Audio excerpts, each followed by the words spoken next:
Ikaw, ano, sat-sat at saka talino.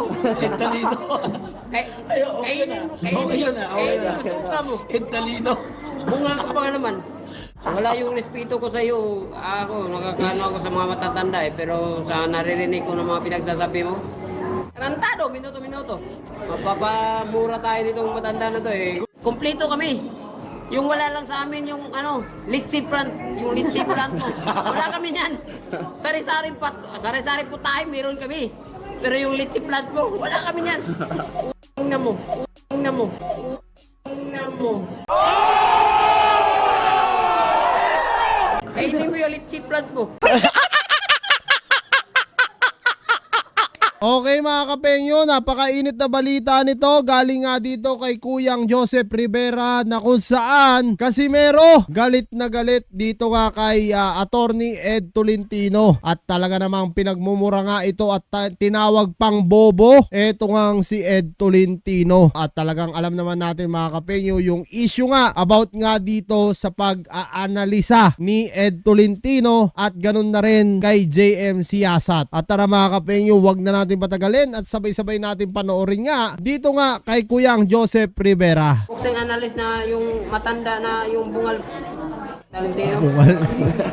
Oy, Ed Tolentino. Ang masasabi ko sa iyo, nakakabobo yung ano, yung pagiging inggit sa boxer.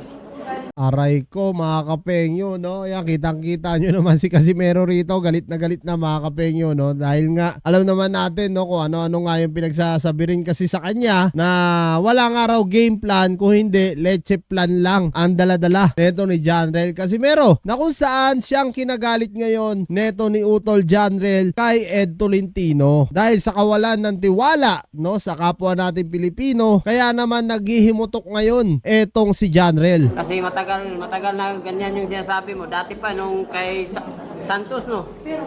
Kay Sanchez. Kay Sanchez. Ganun din sinasabi mo. Ngayon, ganun din. Sabi ko, tanga talaga tong matanda na to. Aray. Kung di pa siya tanga, ikaw nga, kakain ka ng 5 kilo, kaya mo yun? Okay na. Bubo talaga, no? Putang ina. Ang lutong makabobo, bobo talaga. Sino kaya nun? Sino kaya niya siya? Kaya ba niya? Bibigyan ko pa siya ng 100,000 kung kaya niya kumain ng Gano'n ba? 5 kilo. Gano'n? Ikaw, Tolentino, kung mautak ka o ano, kaya mo ba kumain ng 5 kilong pagkain? Ha? Even 5 pounds. Eh, pag nagluloko dito, ha? Hindi ka ba tanga? Huwag kang boxing analyst. Huwag kang maingit sa amin. Dahil mga ano lang kami, mga simpleng tao. Dati yung laban namin ni Sanchez, ganun din yung sinasabi niya. Ay, wala yan si Casimero, patay yan kasi pinag-aralan na siya. Hindi yan ibibigay sa kanila kung hindi nila pinag-aralan. Sabi ko, yeah. Tapos ngayon, ganun yung sinasabi niya sa amin na hindi namin kaya, hindi ko kalibel. Talino! Talino. Tangin ang talino mo eh. Huwag nyo kaming ginagago dito, talino ah. Kung hindi tanga tong tao na to eh. Kalahin mo. Binigyan lang siya na hindi siya mag-over ng 5 kilo. Pero kaya yun. Kasi timbangan ngayon. Tapos pagka alas 8, ilang bisis ka ba kumakain sa ano, di ba? Tapos timbangan namin, 12. Ikaw, ano, sat-sat at saka talino. Talino. Kainin mo, suka mo. Talino. Bungal ka pa nga naman. Lap trip. Wala yung respeto ko sa iyo. Ako, nakakano ako sa mga matatanda eh. Pero sa naririnig ko ng mga pinagsasabi mo, tarantado, minuto-minuto. Mapapamura tayo ditong matanda na to eh. Kompleto kami. Yung wala lang sa amin yung ano, litsi plant mo. Wala kami dyan. Sari-sari po tayo, meron kami. Pero yung litsi plant mo, wala kami dyan.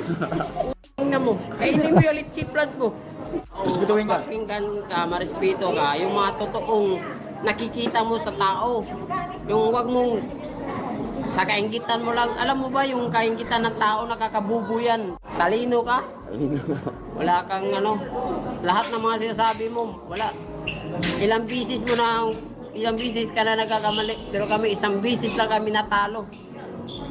Ha? Tandaan mo. So yan mga kapeyo, no, napakainit nga ng mensahe neto ni Janel Casimero dito nga kay Attorney Ed Tolentino. Ano kaya ang masasabi ni Ed Tolentino pagka napanood niya eto nga mensahe sa kanya ni Utol Janel Casimero? At kita nyo naman yung gigil talaga ni Casimero rito, talagang hindi mapigilan. Sa kadahilanan nga sa pag-aanalisa niya na tinawag nga niyang leche plan ang game plan neto nila Janel Casimero. At sa katunayan nga, nabanggit din ni Casimero rito si JMC Asat. So talagang inis na nga etong si Janrel dito nga sa mga analyst natin, na kung saan sinasabi nga ni Casimero isang beses lang silang nagkamali sa laban, talaga namang kung ano-ano na nga raw ang pinagsasabi neto ni Ed Tolentino. So yan mga kapengyo, ano nga masasabi nyo? Kahit ako talagang hindi rin ako makapaniwala, sobrang natatawa talaga ako sa video na to. Comment nyo na lang down below lahat ng opinion nyo.